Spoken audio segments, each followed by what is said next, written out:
They just do that to try to break you. That's the main thing they're trying to do. Like you could just be chilling. You could be talking to your homeboy, from the world, and y'all walking to the chow hall, and the guard just see y'all or CO just see y'all and just be like, "Hey, come here, get out of them."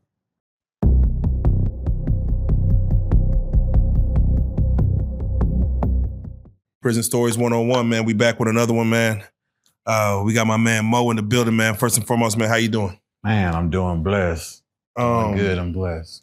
How long have you been home, first and foremost? I've been home 3 years now. All right. If you don't mind, Mo, what I'd like to do is go ahead and reintroduce yourself. Tell them how much time you served in all. Man, I served 11 years. I had it's a 15-year sentence, but I did 11 years on it. Man. So, yeah, I did 11 years on the 15 for something I didn't even do. So you can only imagine where my mind was at during them whole 11 years. No, definitely. Whenever we have somebody new to the platform, we like to get the who, what, when, where, and why. So if you don't mind, let's just speak on the what. What was the reason you had to sit down for 11 years of your life? Well, the charge was, what they say was aggravated assault with a deadly weapon, which is a felony. So, are you able to speak on the event itself? Or do you feel like speaking on the event itself? A little bit. I can't go into too much details, but I could give you the basics of it. Yeah, just give us the one sentence situation. You ain't got to go too much into details. Well, it's basically he say, she say type of stuff. Also related to a racist incident. So it's like they word against my word. Where was this crime? What was the location of this crime? What city? What state? Coppers Cove. I'm from Killeen. Shout out Killeen. Coppers Cove is like about a good 10 minutes away from Killeen, like the outskirts. Yeah, Killeen is like a military town. Oh, yeah. Military town. And real quick, I see you got the biggest military bases in the world. Yeah, my pops, he did some time there, man. He did 20 years military, Army. Mm-hmm. And he was out there in Killeen, man. Shout outs to him. Fort Hood. Yeah. Real quick, before we get into it, I see you got your shirt on, man. DJ Screw, man, off the head, man. Yeah. If you don't mind, because a lot of people may not know who DJ Screw is. For you, coming up in Texas, can you speak on the importance of that, man, right there? For me, personally, DJ Screw was... He the reason why a lot of people rap from Texas and freestyle from Texas. Come on. He inspired so many people, even myself. Come on. Like he put it down for the whole Texas, and like he said, he wanted to screw up the whole world before he passed away. That's what he did. That's what he did, man. Like if y'all don't know nothing about DJ Screw, you can go on YouTube right now, just type in DJ Screw. All his stuff from the old great tapes to the early thousands is gonna pop up. Come on. So come on. Just, you know what I'm saying? If y'all wanna know why you come to Texas and you turn into the radio and the music is screwing and chopping, slowing and chopping it up. That's why. That's our culture. So, you know what I'm saying? You know how you go to different states, everybody got their own culture. You come to Texas, man, they screw up the world. Screwing and chopping. Come on. You know what I'm saying? So man, RIP Screw, man. Yeah, RIP to Screw, man. Y'all go understand what June 27 means to the world. Yeah. I'm gonna have to ask got that tatted on me. Come on, man. Come on, man. Come on. I'm gonna have to ask when it comes to the situation the 11 years, what year did you go in? What year did you get out? How old were you? Okay, I went in 2011. Went in 2011, got out 2022. And I've been in there my whole 30 years. So from 30 to 41 when I got out, I missed my whole 30 years. Man. So when I got out, I felt like, shoot, I missed 11 years. I got to play catch up. You know what I'm saying? So I was trying to, you know what I'm saying, see what was going on in the world. I was staying tuned in on the events and everything. Yeah. But when I got out, everything changed. It was like it's always like the small thing. What is if you don't mind speaking on it, what is one small thing that you missed in those 11 years? Like a simple thing that people may take for granted out here. My kids. That's the main thing I miss. Were you how old were they when you went in? My kids, they was babies. My oldest, he was I'll say 5 or 6, something like that. Yeah. But my other two, they was babies, so they ain't really know what was going on and understand the situation. Yeah. But as the visits start coming in, I had to explain to them, but not fully, you know what I'm saying, because they still young at the time, so they ain't know. So when I got out and they got older, they understood what happened. And yeah, we just had to reconcile, you know what I'm saying? Had to do a lot of catching up. As you got out, what are the ages as you got out? When I got out, let me see, now 2017 and 15. So just subtract 3 from that. Yeah. You know what I'm saying? But yeah, they just missing being away from them all them years and then finally seeing them, it was like a relief. You know what I'm saying? It's like a lot of people, they look down on prison and like everybody who go to prison, but at the same time, you got to understand everybody who went to prison is not guilty. Come on. They do have real people that's innocent and people that's fighting for their life, fighting for their freedom, man. And I salute them. You know what I'm saying? Yeah. Got to keep fighting for your case. But were you went in as your thought process as you're an innocent man and within all this? How do you cope with that? Because again, most people can't get over 2 weeks in prison knowing that they're innocent. To cope with that for 11 years, that's you almost got through your whole sentence. Yeah. At what moment did you kind of just stop worrying about, I'm innocent, just saying I just got to do this time? Or did it ever happen? Never. So up until you getting out, I ain't never felt like I got to do this time. Cause I always had that faith in my heart, like I know I ain't do it, so yeah, it's gonna come out. The truth gonna come out sooner or later. You know what I'm saying? I keep my faith in God regardless. First and foremost. 11 years, 20 years, 40 years. Amen. I'ma still keep it moving. Amen. I'ma still be the same. Did you ever become hopeless in the situation? And if so, what situation might have caused you to become hopeless? Well, I took my case to trial. So when I took it to trial and the judge said 15 years, that's when I was like, man, speak on you it. gotta be kidding me. You had a court appointed or you paid for an attorney? I had a lawyer, a paid lawyer. Paid lawyer. Yeah. If you don't mind speaking on it, because a lot of people don't speak on the amount. How much was the lawyer fees? Oh man, thousands of dollars. Man, I can't really remember the total we paid him. Thousands. Me and my peoples, but it was some money. Do you feel like money? He did like 5 or 6 stacks. Do you feel like he did a good job based on what was put in front of him? He did all right, but he could have did better. He could have did a whole lot better. So as the trial concluded, you felt like a lot of meat was still left on the bone of this trial. Oh yeah. I felt like it's a whole lot of stuff he could have said, could have filed different motions and changed your venues. All this is in the law library. So were you out on bond or were you? I was sitting the whole time. So I went to county jail for I want to say 8 months.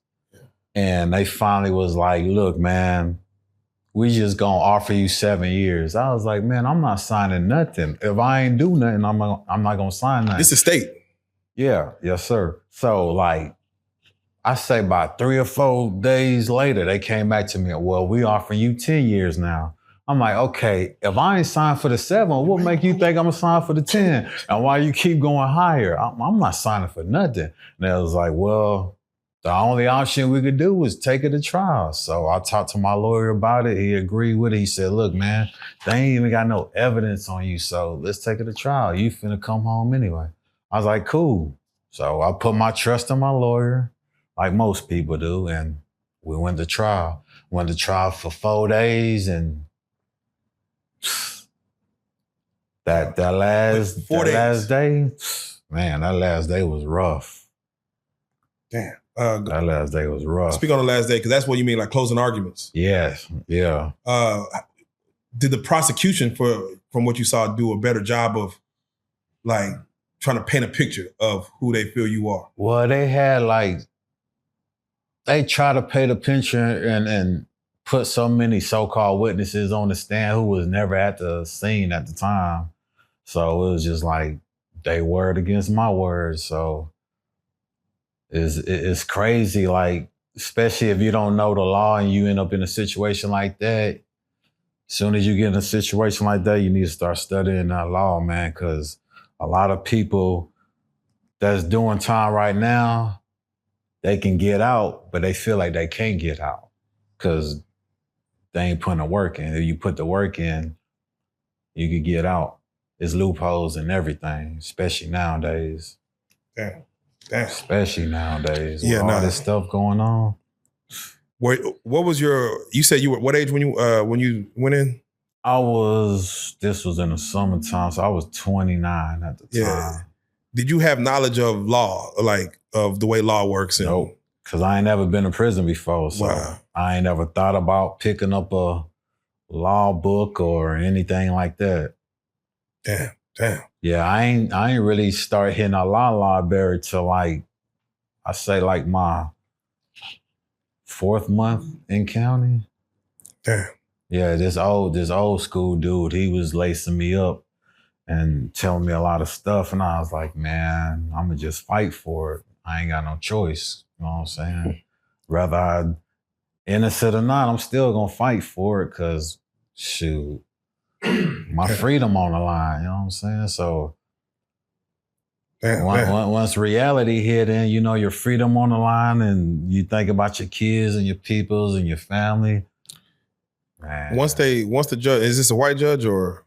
Yeah. White judge. Once the white judge tell you 15 years, are you even comprehending what, like, at the age you are, like, are you comprehending like, damn, you just got, my 30s is done. I mean, it's not a life sentence, but are you comprehending what 15 years is at the time? Nah, it ain't even hit me yet. It ain't hit me till I went back into that cell. Oof. When I went back into that cell, after they dressed me back in the jail clothes and went back in the cell, and our cell door closed, that's when it hit me. Yeah, a lot, again, we do this to educate people. A lot of people don't know what that feeling is of one moment you was able to walk around free, walk out your room door, go to the mall, go to the store, just walk out and just shout in the sky and come back in. And there's a situation where now you got this cell door closing and you cannot no longer do what you want to do. You on someone else's time for years. And the thought process of like you day one of thousands. Mm-hmm. How do you sleep that first night? Like, how do you be like, damn, this is like, does it even work? Like, this is my new norm? Or? I ain't went to sleep till like 2 or 3 days later. It wasn't no sleep. After you get a sentence like that, you can't go to sleep. And then it's like you sleeping on nothing but still. Yeah. So you ain't got no cushion, no pillows. The cell is freezing. So it's like, you ain't got no choice but to take it.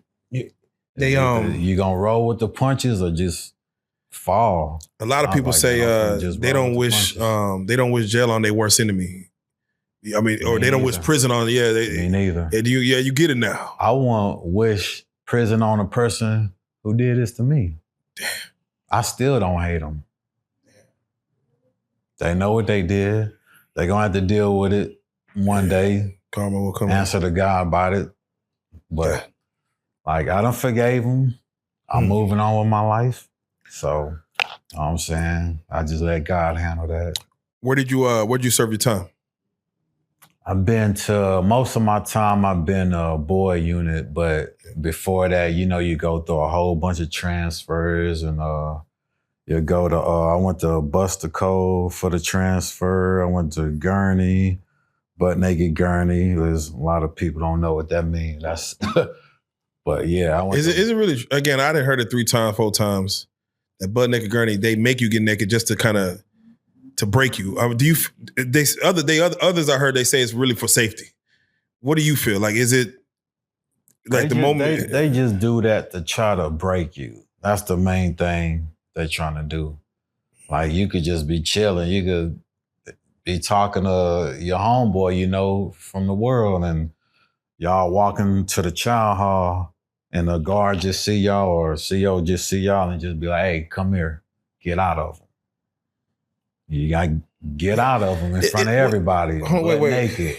So they've been doing that so much that where butt naked Gurney come from. Hold on, wait. I've heard that terminology each time. Get out of them. Is it? It's almost like they teach that to like this is what you got to say. Like there's no other terminology except get out of them. Basically, they got their own language. That's fucking crazy. Just like we. You think to say something else, but like you the fourth person that said get out of them. Like that's fucked. And a lot of people, like when they knew, they look at them like, man, I'm not finna. You better get out of them, or that's the case. So you ain't got no choice. Either you gonna buck and get that case, or you gonna get out of them. Man, damn. Smart thing to do is just get out of them. Get it over with. Does the inmate tell you? Because as a person who's brand new, I can see them saying, nah, I ain't doing that. But what happens to a man who doesn't do that? You get cases, and cases comes with, you lose like privileges, commissary, going out the rec, phone visits, all that. So if you got family and you want to stay in contact with them, you ain't gonna do nothing to get no case or try to get no case. So best thing to do is just stay out the way. Even if the laws mess with you. Be low key is the best way to go. Yeah, stay out the way. They say one of the main things in prison you got to do is mind your business. Got to. What does that mean technically when they say mind your business? Gotta. If it don't involve you, don't say nothing. Even if you see something, you ain't seen nothing. Just keep on walking. If you walking in the hallway, don't look in nobody's cell. Just mind your business. You know what I'm saying? You can't ask no questions. Like, hey, what happened? Nope.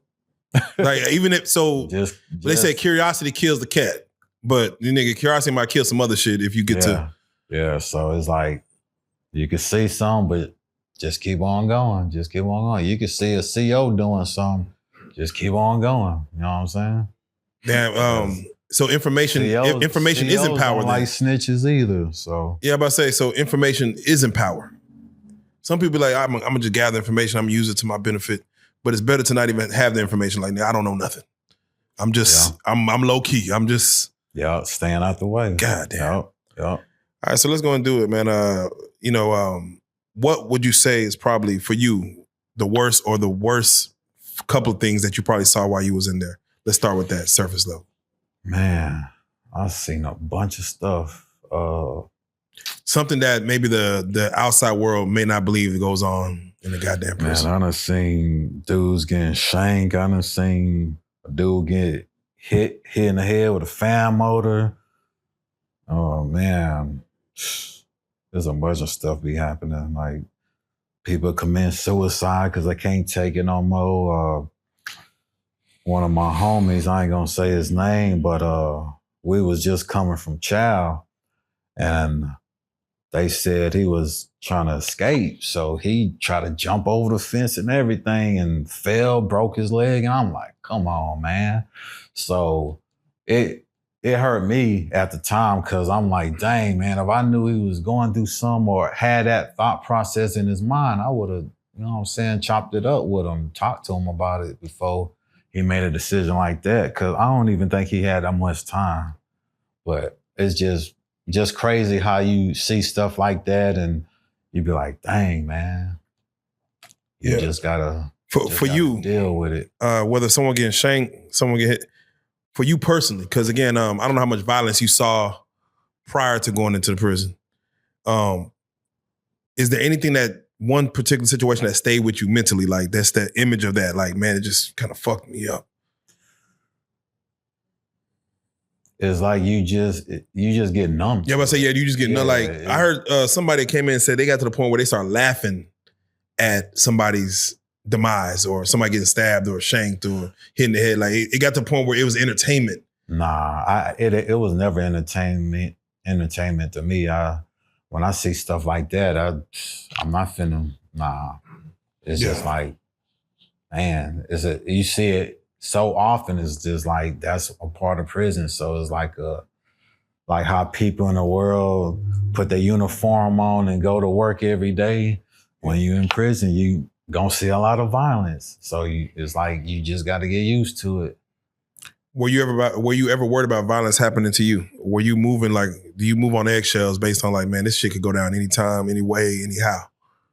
I was never worried because I always had in my mind, if it go down, I got to do what I got to do. Yeah. You know what I'm saying? One-on-one, riots, whatever, I'm going to do what I got to do. Did you ever have to get busy? It's like do or die in there. So it's like either you going to lace them boots up when it's time to roll, or you gonna tuck your tail and fold. Yeah, that could be some other. That could lead to some other shit. Exactly. Now you seem to have a calm demeanor. Do you ever have to get busy in that hole? Do you ever have to get violent? Did you ever have to? Yeah. Damn. I'm laid back, but up until the point. Once somebody cross that line, can you speak on the situation that might have took it to the level? I mean, it's been a couple of times that I had to take it to that level. It's mostly like cellies. Most of my fights is from my cellies. Like some they done did or they done disrespected you in a way, or it was a miscommunication and y'all both had it in your mind like, hey, after count time, when the COs leave, we got to get this. Damn. The door's closed. Ain't no running out of here or nothing. Yeah. So, and it's after that, it's respect. Afterwards, it's a handshake. Like, all right, we got busy. All right, cool. We good again. On what was the beef about? Cause it's some cases that y'all can't stay in the cell. Like, either you gonna smash him out or he gonna smash you out. Yeah, I don't see no person losing a fight just saying, all right, bet you got it. Like, nah, we kind of gotta, nah. Yeah. Yeah. Damn. You do got some people that be like, all right, you know what I'm saying? You got it. But I mean, 9 times out of 10 fights in there, it just be over miscommunication. Be over something small. How does it work for, a lot of people that we have doing this prison stories, I ain't had no small dude, like no 5'6" and below dude. How does it work for dudes that come in like he just looks small, like a little small, like, some niggas come in like 17, 18 to state prison, and some dudes may look like a $110, 5'4", like nothing. Like, how does it work for them? Like shoot, man, I done seen people 100 pounds soaking wet, knocking people out. That's 300 pounds.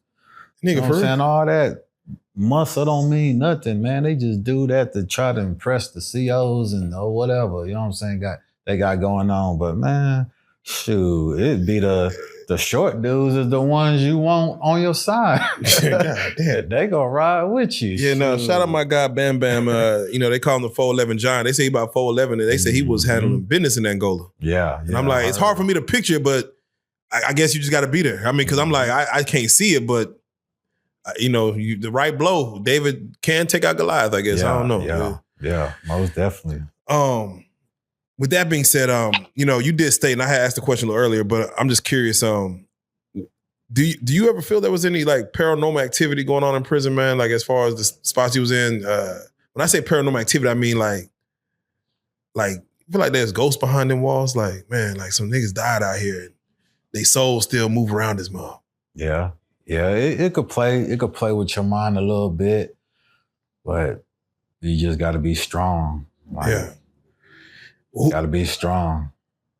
Who held you down while you was in there? My peoples. Big shout outs to them. They hold it down the whole 11 years. Win, lose, or draw. Never missed a phone call. Always wrote the letters. Always had money on the books. So big shout outs to them. They the real OGs. A lot of people be bragging about, oh, my OG do this. Man, was he holding you down your whole bid when you was in prison? You know what I'm saying? That's what a real person gonna do. They gonna hold you down the whole time. That's real. How about you had 3 kids? How about were all the same mother or 3 different mothers? 2 different mothers. 2 different mothers. How were they during this process? Because sometimes women will not want to do that time with you because it's just so hard to do. Like they just can't do it. Yeah, you're right. You're right. How was it that for them, and especially with kids involved, like making sure the kids are, as they get older, they write you or pictures. How was that for you in that situation? It was hard. Especially the letters, they'll say stuff and y'all, you know what I'm saying, make you have flashbacks and everything. It was hard, but the letters is what keep you going. Okay. They keeping you up to date of what they got going on in their life, which you need to know.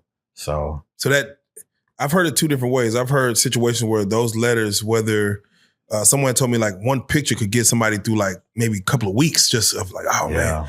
And then I've heard other people say like they rather disconnect from the outside world because it's just too hard to do the time worrying about what's going on the outside. For you, I'm assuming it's the latter, it's the former. As far as those pictures, those letters. Yeah. I look forward. You look. Mm-hmm. That makes the time go by quicker. I'm assuming, especially when you get them letters and them pictures every week. That's what motivated me. Yeah. Okay. So seeing their faces motivated me. And this is to everyone who has partners in lockdown right now, because some partners don't even want to call you, talk to you, send you nothing. How important is it for like just even a big ass hi or ha come in the mail? Like how that get somebody through like, that nigga funny. I'm whoop the whoop. It only takes 5 seconds to write 3 words. Come on. And just send it in the mail. Man. You ain't got to write no whole scripture and paragraphs and write a whole Bible. Nah, it's like one sentence get through a lot. Because a lot of people don't know what inmates go through in prison, where they mind at, mentally, spiritually, physically. Like, there's a lot of stuff that go on that it could play with your mind, and you could write somebody and really want to hear from them and want them to reach back out to you. And if they don't do it, you like, dang, we did all this together before I got locked up and you don't even, dang, come on, man. But we supposed to be partners. We supposed to be homeboys. We supposed to be, you know what I'm saying, ride or die. Come on. But they see what's real when they get behind them walls. That's crazy. That's to everybody, man. Like, it's some real people out there, don't get me wrong, but people that be bragging about, hey, if you ever get locked up, I'm gonna do this for you, I'm gonna do that for you. I'm gonna hold them down. Exactly. It ain't gonna need for nothing. As soon as you get locked up, that's when reality hit. That's when you gonna see where the love at, where the real people at, and then you gonna see where the fake people at. Let me ask you, what's more important to you? You do 11 years. If your partner was to put $1,000 on your book right when you go in, or if he was to put $20 every other week for the whole sentence, which one would resonate more with you? It really ain't the money with me. I mean, I'd rather I'm just right. That's what I'm saying. Yeah, some people think that the money could. Yeah, the money's the love. I'd rather I'm just right, and I'm good with that. Damn, that's real. Damn, that's real. I only say it because the free world people do complain about the phone calls and it cost me this, or like you saying, like it don't take much. But I did hear that, and I'm gonna speak on your hustle, but stamps is a real big thing in prison. Like stamps is that's like real currency in there. Yeah. Can you speak on that? Because I didn't know that was a thing. I didn't know like stamps was like, I learn as I go. So I'm like, is it for writing letters? Is it for like getting letters off? Yeah, it's for writing letters, pen pals, all type of stuff. Yeah. And them stamps play a part, especially if you go on lockdown. You gotta have them stamps. Because you get bored in there, so you don't want to reach out to some people and let your time go a little faster. So them letters play a part, them stamps play a part. What did you have any hustles while you was in there? I was working in the field squad for like a year and a half. And I got out of that because I back was messed up and everything. Did the field squad mess up your back?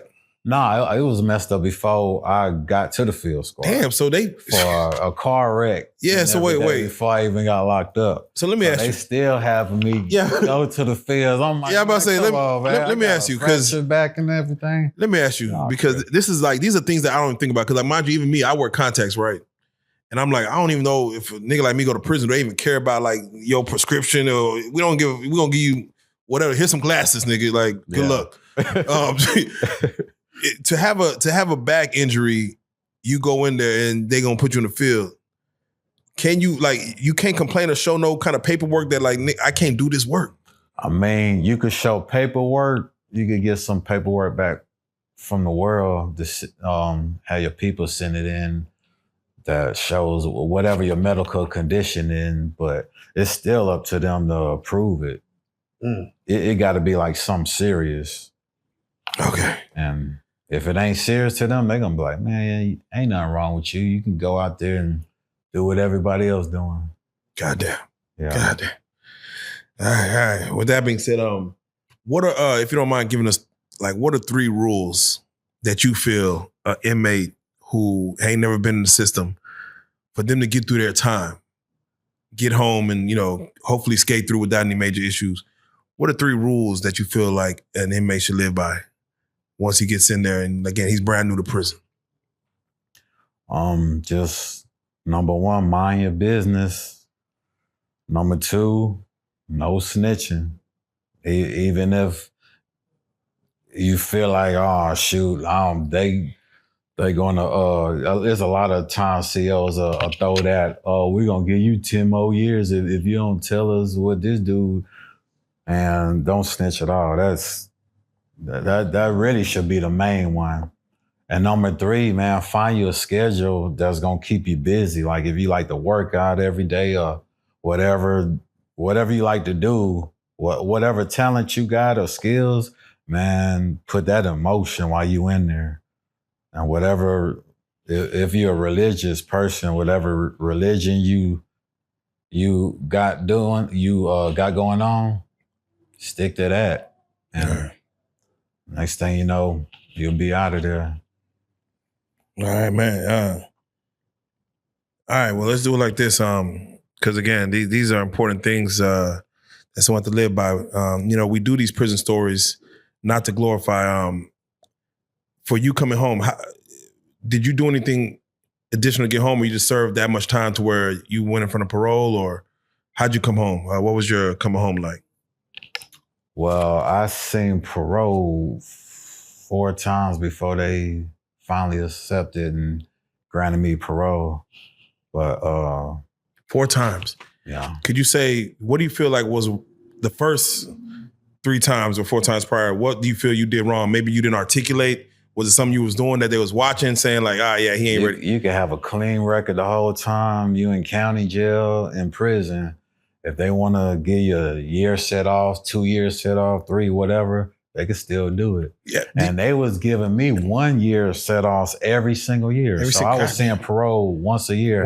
After I did half of my time, which was 7.5.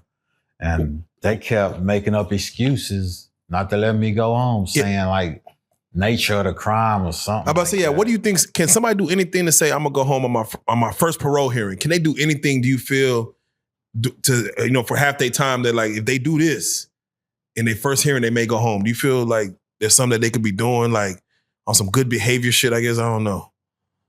They say when you non-ag, you go home quicker, but I done seen some non-ag did most time than people who got aggravated sentences and everything. Yeah. But it is crazy. It's really all about what they want to do. That's crazy.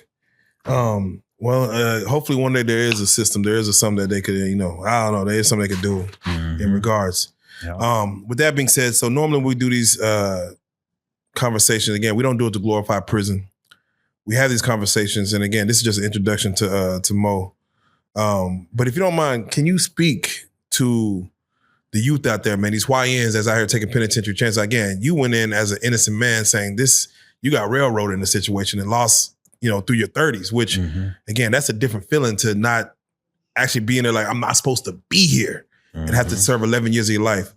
Can you speak to the youth out there that's out here taking penitentiary chances, not knowing the law, not knowing what they're giving up and throwing away to go sit down? Can you just speak to them for a moment and let them know what they're losing while, out here taking them chances? Man, taking them chances, it ain't worth it, man. It ain't worth it. Whatever you're doing out there, taking a risk, just look at it like this, man. If you're riding around with a bunch of your homies and something happen and y'all get locked up, you're going to see if that's your real homie. Even females, you could be doing some activities with a bunch of females and y'all all get locked up, or you get locked up and they stay free. You know what I'm saying? Hey, man, stay out the way. That's the best thing to do. Stay out the way, man, because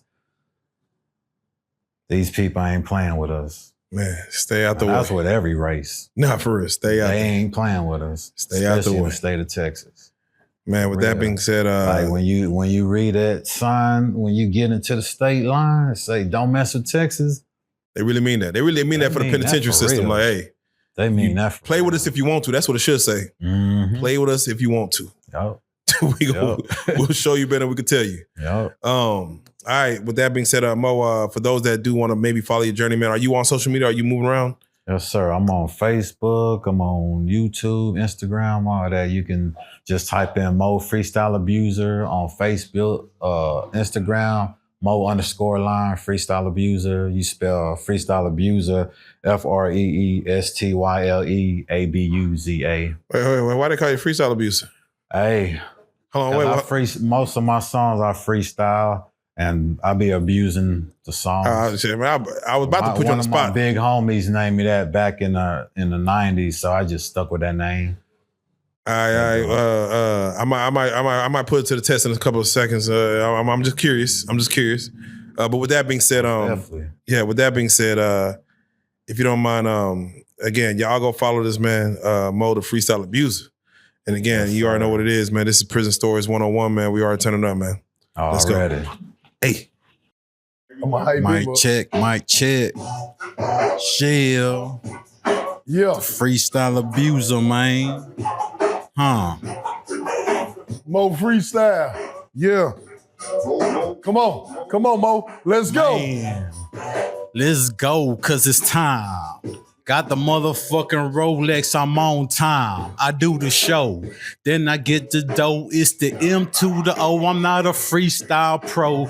Never been a hoe and I never been a loser. You could see me flying down the Stan Sluter. I'm talking doing 80. Hoes, they can't play me. I got this damn bitch, she talking, wanna have my baby. She might be on my phone. Yeah. I might be rolling chrome. What's up to the floss? We gonna parlay at his home. Yes. We gonna get some bread, blue or red. Give a fuck what you said. I'm chucking deuce to Homestead. What's up? Got syrup in my cup. I'm strutting. I don't give a fuck if you ain't talking about nothing. But if you hitting my phone, it better be about that moolah. If not, nigga, I hang up. You're like, fuck you. I'm coming through like screw. It's the damn fool, and you know we acting a fool. Been doing this shit since high school. Y'all niggas be breaking breaking the rules. I'm hollering at the smooth, that's my partner. I got the red cup and I'm rolling on the dropper. Fuck a damn bopper, fuck a flip flopper, ride choppers. It's the MO. I should have voted for the Oscars, cause I'm nominated. I graduated. I don't give a damn cause y'all niggas, y'all be faking. What's up to Gary Payton? I'm blown on the kush. What's up to the homie rolled up that kush? We going to the store. I need a pull up a foe. I'm hollering at the Hugo. That's my motherfucking bro. In the fucking Austin. Yes, I'm steady flossing. From the green to the grave. Yeah, I'm flossing like Floss the Boss. What's up to the crisscross? I'm old school like that, like Randy Moss. You know how we fucking do it. What's up to the Joker? You entrepreneuring. We strip the grind. Yes, I'm gonna shine. Been doing this shit since 1989. Motherfucking niggas better show up or get drunk. I'm in the studio, nigga. Don't give a fuck. If it's your past shoe, I be on that dude. It's the damn boo. I might sip the Mountain Dew with the promethazine. I'm throwing up Colleen. I'm so fresh and so clean with a Byzantine. I don't got it on right now because it's in my photo. But if you want to see me, you can pull up on Mo. Ask me for a show. A promo, but you can let me listen to your demo, and I'ma tell you the truth, and I'ma tell you what's real. If you ain't got Diamonds Grill, you still could be real. You don't need all that shit to be a fucking superstar. I am who I am, and I sip on bar. R.I.P. to Big Mo, R.I.P. to DJ Screw, Fat Pack and Big Hall. You know what we do. We Texas boys. We making all the noise. I pop trunk 4 times and chunk the deuce like Pastor Troy. Mo, yo, man. Freestyle abuser, man. Mo.